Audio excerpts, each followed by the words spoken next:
Selamat menyimak sebuah kisah dari Owen Siddhartha, akun Wattpad, dari sudut pandang penceritanya sendiri. Ini dia selengkapnya. Aku mencoba membunuh diriku sendiri sekitar beberapa tahun yang lalu. Waktu itu, aku masih berumur 17 tahun. Aku dihamili oleh pacarku dan ia menolak untuk bertanggung jawab. Pacarku melarikan diri ke kota lain. Benar-benar seorang laki-laki yang pengecut. Aku yang waktu itu masih SMA kelas 2, akhirnya dikeluarkan oleh pihak sekolah karena kehamilanku. Kedua orang tuaku menganggap aku sebagai perempuan rendahan yang memalukan dan kotor. Perempuan yang sudah menghancurkan martabat keluarga. Karena kehamilanku ini, kedua orang tuaku menjadi sering bertengkar. Mereka saling menyalahkan satu sama lain atas kehamilanku ini. Ayahku menyalahkan ibuku karena gagal mendidikku dengan baik. Ibuku menyalahkan ayahku karena sikapnya yang terlalu cuek terhadap istri dan anak, sehingga aku menjadi kekurangan perhatian dan kasih sayang dari ayahku. Dan akhirnya aku mencari kasih sayang dari laki-laki yang lain, sampai hamil di luar nikah seperti ini. Akhirnya mereka berdua memutuskan untuk bercerai ketika usia kandunganku sudah sekitar 4 bulan. Aku sebenarnya berniat untuk mempertahankan janin di dalam rahimku, namun tekanan di dalam batinku sangatlah besar. Jalan pintaslah yang aku pilih. Urat-urat nadi di bagian pergelangan tanganku aku sayat menggunakan silet. Aku merendam tubuhku di dalam bathtub yang berisi air hangat. Darah segar dari dalam urat nadiku mengalir dengan deras dan merubah air hangat di dalam bathtub menjadi berwarna merah tua.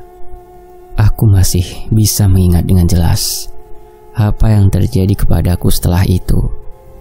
Ketika aku mulai tidak sadarkan diri, aku melihat ada sosok laki-laki yang tubuhnya sangat tinggi dan berpakaian serba hitam, sedang mengamatiku yang terbaring terkulai lemas di dalam bathtub. Dan ketika aku sudah benar-benar tidak sadarkan diri, aku merasa bahwa ruangan kamar mandi ini menjadi sangat gelap dan dingin. Aku terbangun dari tidurku di dalam bathtub dan berjalan perlahan-lahan menyusuri jalan setapak yang sangat kecil dan penuh dengan batu kerikil berukuran kecil. Semua terlihat sangat hitam pekat dan gelap di sekitarku. Aku terus melangkah dengan langkah kaki yang cepat. Kedua pergelangan tanganku terasa perih sekali. Aku mendengar ada banyak suara yang menyeramkan di sekitarku. Ada suara orang-orang yang sedang menangis sesenggukan. Ada suara orang-orang yang sedang berteriak kesakitan. Dan ada suara orang-orang yang sedang merintih dan meratap. Aku terus berjalan dengan cepat. Namun jalan setapak yang sempit itu seperti tidak berujung. Aku melihat ada sosok seorang perempuan tua yang tidak berambut kepalanya, memakai pakaian berwarna hitam dan membawa lentera kecil yang bersinar pucat, berjalan mendekatiku dari arah depan. Perempuan tua itu tubuhnya sangatlah bungkuk dan wajahnya terlihat penuh dengan kerutan dan bekas luka yang terbuka lebar. Ia menarik tangan kananku dan menyeret tubuhku dengan kasar. Aku meronta-ronta dan menjerit ketakutan. Jalan setapak kecil itu tiba-tiba berakhir. Ada jurang yang sangat besar dan dalam di depanku. Perempuan tua itu mendorong tubuhku sehingga aku jatuh ke dalam jurang yang sangat dalam tersebut. Aku menjerit ketakutan. Tubuhku menghantam permukaan tanah yang sangat keras dan kasar. Aku merasa bahwa bagian belakang kepalaku hancur dan mengeluarkan banyak semburan darah. Tiba-tiba, ada banyak sekali telapak tangan yang muncul dari dalam permukaan tanah yang keras dan kasar itu. Telapak-telapak tangan itu meraba-raba tubuhku dan merobek-robek pakaianku. Aku menjerit keras. Tubuhku meronta-ronta seperti cacing yang kepanasan. Telapak-telapak tangan itu merobek perutku dan mengeluarkan janin dari dalam rahimku.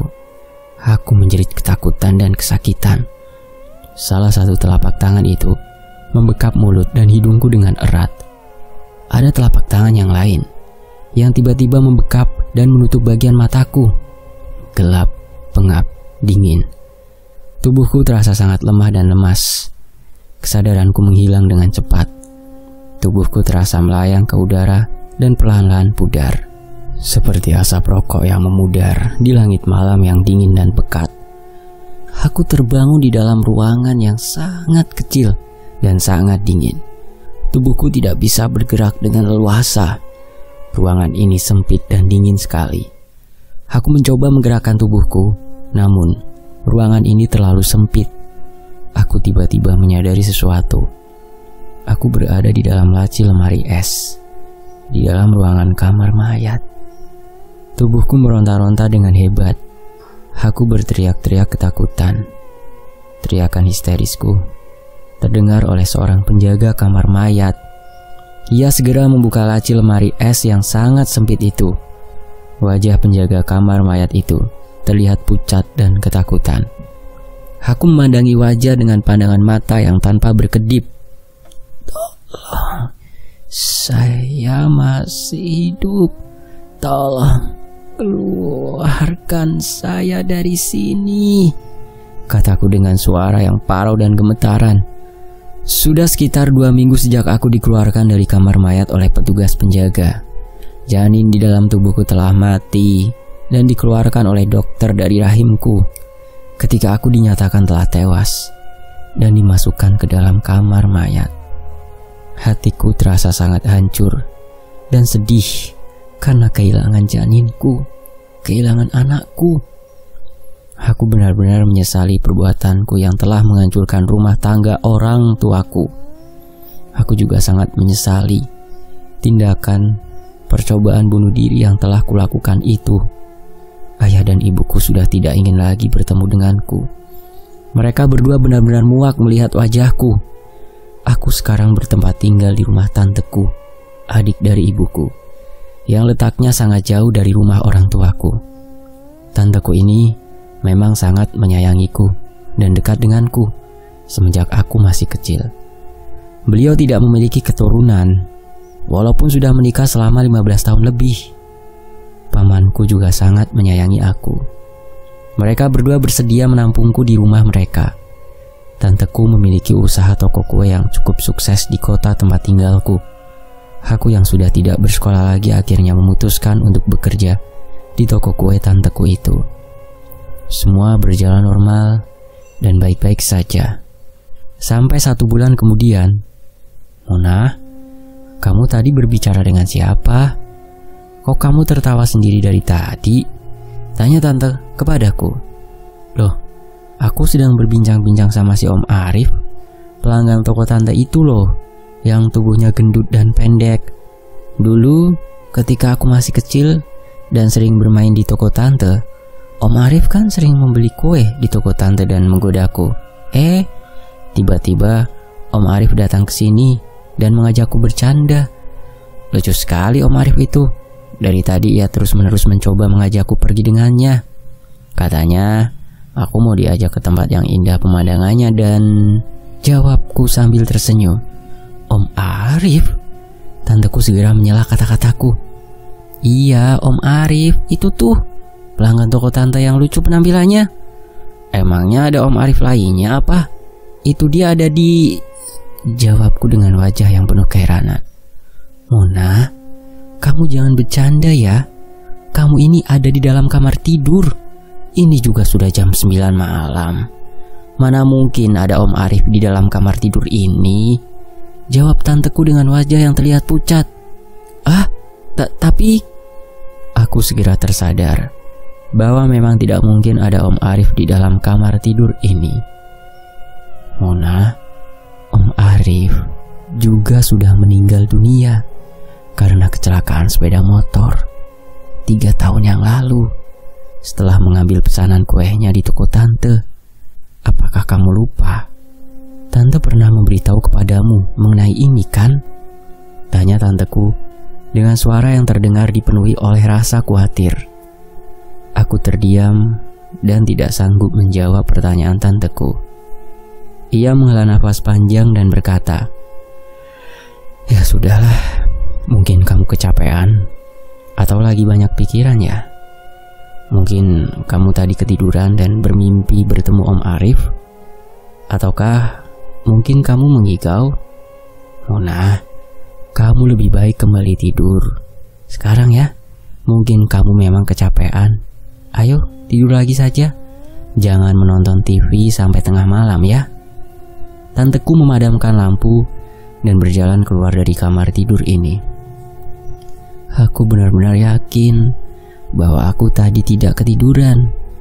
Aku tidak bermimpi bertemu dengan Om Arif. Mana mungkin aku hanya bermimpi bertemu Om Arif. Mana mungkin aku sedang mengigau tadi. Aku masih benar-benar dalam keadaan sadar juga sekarang. Dan Om Arifnya masih duduk di pojokan kamar tidur ini kok. Sementara itu, sialan, dompetku ketinggalan, kataku dalam hati. Aku segera memutar setir sepeda motorku dan melaju kembali menuju ke toko tanteku. Waktu itu sudah sekitar jam 9 malam. Tanteku dan para pegawai toko sudah meninggalkan toko kue sejak jam 6 sore tadi. Aku diberikan tugas oleh tanteku untuk menunggu salah satu pelanggan tokonya yang akan mengambil pesanannya di toko kue tanteku pada jam 7 malam waktu itu. Pelanggan toko kue tanteku ini baru saja datang mengambil pesanannya sekitar jam setengah 8 malam. Dia memesan 100 buah kue isi coklat. Tidak jelas untuk apa dia memesan segitu banyak kue isi coklat. Dia membuka setiap box kue dan menghitung isinya satu persatu. Dan dia menghitungnya perlahan-lahan dan diulang-ulang sampai 3 kali. Aku merasa sangat tidak sabar. Akhirnya, sekitar 20 menit kemudian, dia selesai menghitung seluruh isi box kue tersebut. Genap 100 buah kue isi coklat. Dia segera meninggalkan toko kue tanteku dan melajukan mobilnya dengan cepat. Aku terburu-buru memadamkan lampu dan kipas angin di dalam toko kue tanteku dan mengunci pintunya. Baru saja aku melajukan sepeda motorku selama 2 menit, aku menyadari bahwa dompetku tertinggal di meja toko kue. Ada SIM dan STNK sepeda motor ini dalam dompetku. Aku melihat ada seorang perempuan yang sedang duduk di depan pintu toko kue. Perempuan itu memakai pakaian yang terlihat lusuh. Dahinya terlihat kotor, rambutnya pendek dan terlihat dekil. Aku berpikir bahwa perempuan ini pastilah seorang gelandangan yang sedang beristirahat di depan pintu toko kue tanteku. "Mbak, tolong minggir dulu dong. Aku mau masuk ke dalam toko nih," kataku sambil mengibaskan tangan kiriku ke arah wajah perempuan dekil itu. Bau tubuh perempuan ini seperti bau bunga melati yang sudah busuk. Perempuan itu tetap duduk di depan pintu toko kue tanteku. Kepala dan wajahnya terlihat terus menunduk ke bawah. "Mbak, minggir dulu. Aku mau masuk ke dalam toko sekarang," kataku dengan suara yang terdengar ketus. Perempuan itu tidak menjawab perkataanku dan kepalanya tetap menunduk ke bawah. Beberapa detik kemudian, tubuhnya mulai bergerak dan meninggalkan bagian depan pintu toko kue tanteku. Ia merangkak menjauh dengan cepat, meninggalkan bagian depan pintu toko kue tanteku. Merangkak seperti seekor kucing. Dan perempuan itu menolehkan wajahnya ke arah wajahku. Wajahnya berwarna putih kekuningan. Kulit wajahnya terlihat dipenuhi oleh bercak-bercak kecil berwarna kecoklatan. Bukan bercak-bercak kecil. Kulit wajahnya dipenuhi oleh cacing-cacing kecil berwarna kecoklatan yang bergerak secara perlahan-lahan. Kedua bola matanya berukuran sangat besar dan menyala terang, seperti bola mata kucing. Hidungnya aneh. Tidak ada tulang hidungnya, datar. Hanya ada 2 lubang kecil yang merupakan lubang hidungnya. Bibirnya tipis sekali. Senyumnya lebar, sangat lebar. Gigi di dalam mulutnya sangat banyak sekali jumlahnya. Mungkin ada ratusan gigi di dalam mulutnya. Tiba-tiba perempuan menyeramkan itu merangkak dengan cepat menuju ke tempat di mana aku sedang berdiri terpaku, mengamati wajahnya yang sangat mengerikan itu. Aku menjerit ketakutan dan berlari dengan cepat meninggalkan bagian depan toko kue tanteku. 1 menit kemudian, aku menolehkan kepalaku ke belakang. Sosok perempuan yang menyeramkan itu telah menghilang. Keesokan harinya, aku menceritakan apa yang aku lihat kepada paman dan tanteku. Pamanku tertawa terbahak-bahak dan menganggap aku telah berhalusinasi, mengira dan membayangkan kucing hitam sebagai hantu perempuan. Wajah tanteku terlihat cemas dan khawatir mendengarkan ceritaku. Beliau menyuruhku untuk istirahat saja di rumahnya, tidak usah bekerja di toko kuenya untuk hari ini. Katanya mungkin aku kecapean. Dan mungkin percobaan bunuh diriku hampir 2 bulan yang lalu mulai mempengaruhi psikologisku. Aku yang pada awalnya tidak bersedia untuk beristirahat dan tidak bekerja hari ini, akhirnya menyerah juga dengan permintaan tanteku yang disertai dengan ancaman. Kamu kalau tidak mau menurut sama tante, gak usah tinggal di rumah tante deh seterusnya. Di sisi lain, jam 3 sore, langit di luar sedang mendung. Aku sedang berbaring di atas ranjang sambil membaca komik Jepang. Tidak ada satu orang pun di dalam rumah ini selain aku. Mona, ada yang memanggil namaku. Di balik komik Jepang yang sedang aku baca, aku menurunkan posisi komik Jepang itu dari posisi yang tadinya tepat di depan wajahku. Ada sesosok wajah perempuan pucat yang memandangi wajahku. Aku berteriak ketakutan dan melemparkan komik Jepang yang sedang aku pegang ke wajah perempuan pucat itu. Menghilang. Wajah perempuan pucat itu tiba-tiba menghilang. Tiba-tiba terdengar suara halilintar yang sangat keras, dan listrik di dalam rumah ini tiba-tiba padam. Ah, sialan, umpatku di dalam hati. Jantungku masih berdegup dengan sangat kencang. Hatiku masih sangat ketakutan karena melihat sesosok wajah perempuan pucat yang tadi muncul. Aku mendengar ada suara langkah-langkah kaki di lorong rumah tanteku ini. Waduh, jangan-jangan ada maling masuk ke dalam rumah ini, kataku dalam hati. Aku mengambil tongkat baseball dan senter milik pamanku dari dalam kamar tidurnya, yang letaknya bersebelahan dengan kamar tidur yang aku tempati. Aku berjalan perlahan-lahan menuju ke lorong rumah ini. Aku menyalakan senter milik pamanku. Ada suara langkah-langkah kaki yang sangat cepat di ujung lorong rumah ini. Ada siapa di sana? Aku membawa senjata loh. Aku tidak akan segan-segan memakainya untuk melawanmu. Aku berteriak dengan keras. Suaraku terdengar bergetar. Aku mendengar suara seseorang yang tertawa terkekeh-kekeh dari ujung lorong rumah ini. Siapa? Siapa itu? Aku berteriak dengan keras sambil mengarahkan cahaya senter ke bagian ujung lorong rumah ini. Ada suara langkah-langkah kaki yang cepat di belakang tubuhku. Aku segera mengarahkan cahaya senter ke arah belakang tubuhku. Tidak ada siapa-siapa di sana. Aku mendengar kembali suara seseorang yang tertawa terkekeh-kekeh di bagian ujung lorong rumah ini. Dan aku segera mengarahkan cahaya senter ke arah tersebut. Cahaya senter ini menangkap sosok wajah seorang anak laki-laki yang pucat sekali, sedang mengintip di balik kursi. Aku menjerit kaget. Terdengar suara seseorang yang tertawa terkekeh-kekeh dari bagian langit-langit lorong rumah ini. Dan aku mengarahkan cahaya senter ke arah langit-langit. Ada sesosok laki-laki yang tubuhnya kurus sekali. Wajahnya kecil sekali dan berwarna kekuningan. Kakinya panjang, bola matanya kecil, hidungnya mancung, dan bibirnya lebar. Sedang merayap dengan cepat di langit-langit lorong rumah ini. Sosok laki-laki yang menyeramkan itu tertawa terkekeh-kekeh melihat wajahku yang ketakutan. Aku menjerit ketakutan dan melemparkan tongkat baseball yang tadi aku genggam di dalam tangan kananku ke arah sosok laki-laki yang menyeramkan itu. Tongkat baseball itu tidak mengenai tubuh sosok laki-laki yang mengerikan. Tiba-tiba ada yang menarik tubuhku ke belakang. Tubuhku terjatuh ke belakang. Bagian belakang kepalaku terbentur ke permukaan lantai yang keras. Aku mendengar ada suara seperti sesuatu yang sedang merayap ke arahku. Aku mencoba membangkitkan tubuhku dari lantai dan mengarahkan cahaya senter ke bagian depan tubuhku. Aku melihat ada sesosok laki-laki, perempuan, dan anak-anak yang merangkak dengan cepat menuju ke tempat di mana tubuhku terbaring. Jujur aku bisa melihat bahwa bola mata mereka sangat besar ukurannya. Mereka bertiga mengeluarkan suara yang aneh dari dalam mulut mereka. Seperti suara bisikan-bisikan yang disertai dengan suara berdecit-decit yang menyakitkan telinga. Aku menjerit ketakutan. Aku segera membangkitkan tubuhku dan berlari menuju ke dalam kamar tidur. Ada sesuatu yang sedang duduk di depan pintu kamar tidur.